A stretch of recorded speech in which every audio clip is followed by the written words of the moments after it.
معذوری وہ بھی زندگی بھر کی، کس قدر اذیتناک تصور ہے۔ بچوں کی بہتر تعلیم و تربیت کے ساتھ انہیں بیماریوں سے محفوظ رکھنا بھی والدین کی ہی ذمہ داری ہے۔ اگر والدین اپنی اس ذمہ داری میں کوتاہی برتیں تو اس کا صلہ اولاد کو زندگی بھر بھگتنا پڑتا ہے۔ سکھر کے علاقے سائٹ ایریا کی رہائشی 7 سالہ رخسار قوت مدافعت کی کمی کے باعث پولیو سے متاثر ہوئی، مگر تاہم بروقت تشخیص اور قطرے پلائے جانے سے اب وہ زندگی بھر کی معذوری سے بچ گئی ہے۔ متاثرہ بچی کے والد کا کہنا ہے کہ بچی کا سیدھا ہاتھ اور پاؤں متاثر ہوئے، بروقت علاج کے باعث رخسار اب بآسانی چل پھر سکتی ہے۔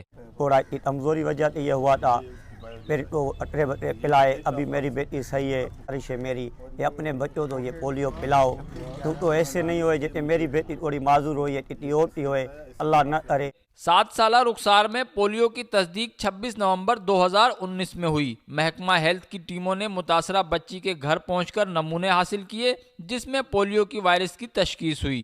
کہیں لاکھ میں ایک بچہ بھی ہوتا ہے کہ جو ہے نا وہ افیکٹ ہو جاتا ہے، تھرو ویکسین بھی ہوتا ہے اور وجہ سے بھی ہوتا ہے۔ تو اس کی جو ہے امیونٹی بچے کی جو ہے وہ کم تھی، تو اس وجہ سے جو ہے وہ بچہ جو ہے افیکٹو ہوا ہے نا۔ تو اس کی رائٹ آرم اور رائٹ لیگ کی تھوڑی سی ویکنیسز ہے تو بی ویکنیسز ہے نا صحیح آرم کی اور لیگ کی، تو بی کمپلیکس اور ریہیبلیٹیشن اور فزیوتھراپی وغیرہ اس کی ہوگی، تو انشاءاللہ تعالی she is recover anyhow. D H O Sukkur Munir Mangrio کے مطابق متاثرہ بچی کی فزیوتھراپی سمیت تمام اخراجات بما تعلیمی اخراجات ورلڈ ہیلتھ آرگنائزیشن کی ذمہ داری ہے۔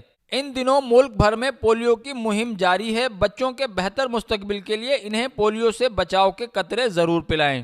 یہ حقیقت ہے کہ پولیو لا علاج مرض ہے اور احتیاط ہی اس کا واحد حل ہے، تو کوتاہی نہ کریں اور اپنے بچوں کو پولیو سے بچاؤ کے قطرے ضرور پلائیں۔ The Mirror team, Pakistan.